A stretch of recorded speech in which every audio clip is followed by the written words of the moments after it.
যুব ভারতী তাতাবে মোহনবাগানকে, চিন্তায় রাখবে ওড়িশা এফসিকে। কাজটা কঠিন কিন্তু অসম্ভব নয়। যুব ভারতী ক্রীড়াঙ্গনে চলতি মরশুমে একাধিকবার বড় ব্যবধানে জিতেছে মোহনবাগান সুপার জায়ান্ট। ওড়িশা এফসির বিরুদ্ধে মোহনবাগানকে জিততে 2 গোলের ব্যবধানে কলিঙ্গ স্টেডিয়ামে প্রত্যাশা মতো ফলাফল অর্জন করতে পারেনি মোহনবাগান সুপার জায়ান্ট। 2-1 গোলে জিতেছিল ওড়িশা এফসি। আপাতত 1 গোলের ব্যবধানে পিছিয়ে রয়েছে মোহনবাগান। ফাইনালে যেতে হলে সেমিফাইনালের দ্বিতীয় লেগে জোড়া গোলের ব্যবধানে জিততে হবে দলকে। চলতি মরশুমে যুবভারতী ক্রীড়াঙ্গনে মোহনবাগান সুপার জায়ান্টের রেকর্ড বেশ ভালো।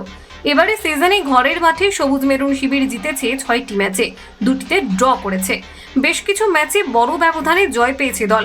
নর্থ ইস্ট ইউনাইটেডের বিরুদ্ধে 4 গোল দিয়েছিল Mohun Bagan Super Giant. Jamshedpur FC, Punjab এফসির বিরুদ্ধে সবুজ মেরুন ব্রিগেড জিতেছে যথাক্রমে 3-0 ও 3-1 গোলে। অন্যদিনে ওড়িশা এফসির অ্যাওয়ে ম্যাচে খুব একটা সুবিধা করতে পারেনি সবসময়। 11টি অ্যাওয়ে ম্যাচের মধ্যে মাত্র 3টিতে জিতেছে সের্জিও লোবেরার দল, ড্র করেছে 3টি ম্যাচে, পরাজিত হয়েছে 5টি অ্যাওয়ে ম্যাচে। বাইরের মাঠে 14টি গোল হজম করেছে ওড়িশা এফসি, দিতে পেরেছে মাত্র 12টি গোল। কলকাতা 24/7.in।